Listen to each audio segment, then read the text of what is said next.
നമസ്കാരം. സോഡിയാക് മീഡിയയിലേക്ക് എല്ലാ പ്രേക്ഷകർക്കും സ്വാഗതം. 2026 മകനക്ഷത്രക്കാരുടെ വിഷഫലം എന്താണ് എന്ന് ഒന്ന് പരിശോധിച്ച് നോക്കാം.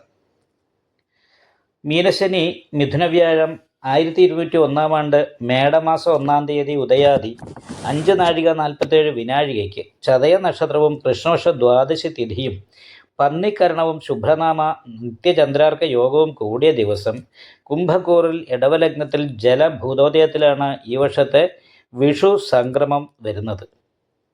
അപ്പോൾ മകനക്ഷത്രക്കാരെ സംബന്ധിച്ച് വലിയൊരു ദോഷം പറയാനായിട്ട് സാധിക്കാത്തൊരു വർഷമാണ്. എന്നാൽ അത്ര അനുകൂലമായിരിക്കുന്ന ഗുണഫലത്തിനും യോഗമില്ല. കാരണം മകനക്ഷത്രക്കാരെ സംബന്ധിച്ച് പറയുമ്പോൾ വരുമാനത്തെക്കാൾ കൂടുതൽ ചെലവ് വരും എന്ന് പറയുന്ന ഒരു ദോഷമാണ് പ്രധാനമായിട്ടുള്ളത്. വരുമാനം കുറയുകയും ചെലവ് വർദ്ധിക്കുകയും ചെയ്യുന്ന ഒരു വർഷമാണ്. അപ്പോൾ വിഷുഫലപ്രകാരം അത്ര അനുകൂലമായിരിക്കുന്ന ഗുണഫലങ്ങൾക്ക് ആ രീതിയിൽ വരുമാനത്തിൻ്റെ കാര്യത്തിൽ യോഗമില്ലെങ്കിലും ശൂലശൽക്ക ഫലങ്ങൾ ചിന്തിക്കുന്ന സമയത്ത് മധ്യശൽക്കമാണ്. അപ്പോൾ മധ്യശൽക്കക്കാരെ സംബന്ധിച്ചിടത്തോളം വളരെ നല്ല സാമ്പത്തികമായിരിക്കുന്ന നേട്ടങ്ങൾക്ക് യോഗം കാണുന്നുണ്ട്. സമ്പൽ സമൃദ്ധിക്കൊക്കെയുള്ള യോഗം കാണുന്നുണ്ട്.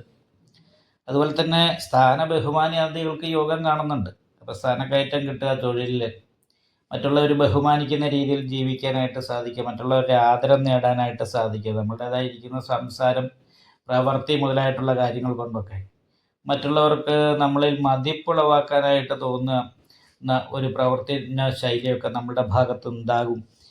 അതുകൊണ്ടൊക്കെ അനുകൂലമായിരിക്കുന്ന ഗുണഫലങ്ങൾ ഉണ്ടാകും എന്നുള്ള രീതിയാണ് കാണുന്നത്. അതേപോലെ തന്നെ ജൂൺ മാസം വരെ സർവാഭിഷ്ട സ്ഥാനത്ത് വ്യാഴം സഞ്ചരിക്കുന്ന സമയമാണ്. അപ്പോൾ ദൈവാധീനം കൊണ്ട് വളരെ കാര്യങ്ങളൊക്കെ അനുകൂലമായിട്ട് ഉദ്ദേശിക്കുന്ന രീതിയിലേക്ക് സാധിക്കുന്ന സമയമാണ്. ഭാവന സുഖം അനുഭവിക്കാനായിട്ട് സാധിക്കും. കുടുംബക്കാരൊക്കെ കൂടി ഒത്തുചേരാനായിട്ട് യോഗമുള്ള സമയമാണ്. ആ രീതിയിലൊക്കെ സമയം ചെലവഴിക്കുമ്പോൾ മാനസികമായിട്ടുള്ള സന്തോഷവും അനുഭവിക്കാനായിട്ട് സാധിക്കും. അതുപോലെ സുഹൃത്ത് ഗുണം നല്ല രീതിയിൽ അനുഭവിക്കാനായിട്ട് യോഗമുണ്ട്. അങ്ങനെയാണെങ്കിലും ഇടയ്ക്കിടയ്ക്ക് ശാരീരികമായിട്ടുള്ള അസ്വസ്ഥതകൾക്കൊരു യോഗമുള്ളൊരു സമയം കൂടിയാണ്.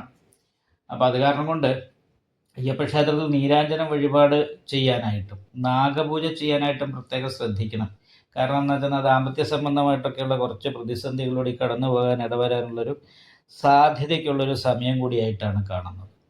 അപ്പോൾ അത് കാരണം കൊണ്ട് അയ്യപ്പക്ഷേത്രത്തിൽ നീരാഞ്ജനം വഴിപാട് ചെയ്യാനായിട്ട് മറക്കരുത്. ശിവക്ഷേത്രത്തിൽ ലളിതാ സഹസ്രനാമ പുഷ്പാഞ്ജലി, നാഗപൂജ, ഗണപതി ഹോമം, ഇങ്ങനെയുള്ള കാര്യങ്ങളൊക്കെ ചെയ്തുകൊണ്ടിരുന്നാൽ ഈ വർഷത്തിൽ മകനക്ഷത്രക്കാരെ സംബന്ധിച്ചിടത്തോളം വിഷുഫലം അനുകൂലമായിരിക്കുന്ന ഗുണഫലങ്ങൾ തന്നെയാണ് ഉണ്ടാക്കുക. സാമ്പത്തിക ഞെരുക്കം ഉണ്ടാകാതിരിക്കാനും പ്രത്യേകം ഒന്ന് ശ്രദ്ധിക്കുന്നത് നന്നായിരിക്കും. നിങ്ങൾക്ക് ഈ വീഡിയോ ഇഷ്ടപ്പെട്ടാൽ ലൈക്ക് ചെയ്യുക, നിങ്ങളുടെ അഭിപ്രായങ്ങൾ കമൻറ്റ് ചെയ്യാം. ജ്യോതിഷവുമായി ബന്ധപ്പെട്ട കൂടുതൽ കാര്യങ്ങൾ അറിയാൻ ഈ ചാനൽ സബ്സ്ക്രൈബ് ചെയ്യുക. ഞങ്ങളുടെ ഓൺലൈൻ കൺസൾട്ടൻസി നമ്പർ താഴെ ഡിസ്ക്രിപ്ഷൻ ബോക്സിൽ കൊടുത്തിട്ടുണ്ട്. ആവശ്യമുള്ളവർക്ക് കോൺടാക്റ്റ് ചെയ്യാവുന്നതാണ്.